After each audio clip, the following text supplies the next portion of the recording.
ওই মাইকটা সামনে নেই। হ্যাঁ, আমার ছোট ভাই রবিন, সে আজকে গত 9 মাস ধরে সে নিখোঁজ। আর লিবিয়া থেকে সে যে নিখোঁজ সেটা মনির প্রথম আমাদের জানায় নাই পরে সে বলছে আছে, তার খবর আছে, আপনাদের জানাবো। এই করতে করতে সে 2-3 মাস নিয়ে গেল। 2-3 মাস নিয়ে যাওয়ার পরে সে আমাদের বলল যে টাকা দিতে হবে, যদি 10 লাখ টাকা দেয় তাহলে সে আমাদের খোঁজ দিবে। সে 10 লাখ টাকা বললে আমার আম্মা 2 লাখ টাকার কথা তাদের বললো। 2 লাখ টাকার কথা বললো যে না, কোনো রবিনের কোনো খোঁজ খবর নাই, এইটা বললো। বলার পরে এখন আমার আম্মার লাস্ট ফিনিশিংয়ে কোনো খোঁজ খবর না পায় তার নামে মামলা করতে তো সে তো ভয় পাবে তো দূরের কথা, সে উল্টো আমাদের খেদ দিচ্ছে যে মামলা করো, যাই করো, কোনো কিছু হবে না, সিআইডি হোক পুলিশ হোক, 4 থেকে 5 লাখ টাকা তাদের দিয়ে দেবো, তারা চুপ মুখ বন্ধ করে থাকে। এমন কত রবিন আমি নিখোঁজ করে ফেলছি, আমি কোটি কোটি টাকা নিয়ে এসে কামাই।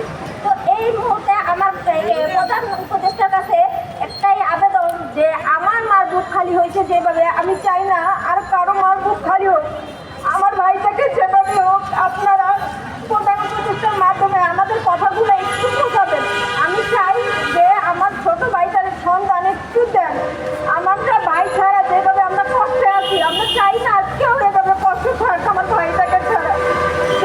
যে যায় সে বুঝে কতটুকু। আজকে মনিরে আমার ভাইটাকে নিল, সে টাকা নিল, সব কিছু নিল, সে উল্টা ফের দিচ্ছে। সে বলে এই সরকার কি করতে পারবে, আমাদের কিছুই করতে পারবে না। সরকার কিছু যদি করতেই পারতো তাহলে তারা আমি এত টাকা কামাইতে পারতাম না।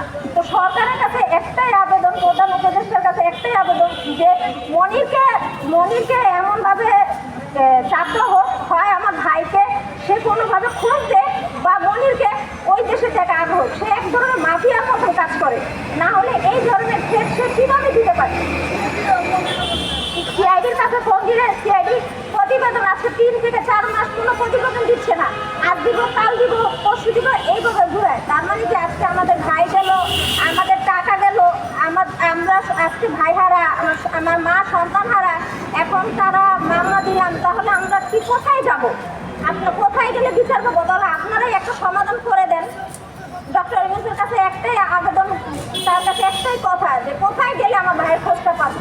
সে তো অনেক মানুষের উপকার করে, তা আমরা আরেকটু উপকার নিয়ে তার আরেকটা সাহায্যের জন্য তার কাছে আবেদন চাচ্ছি।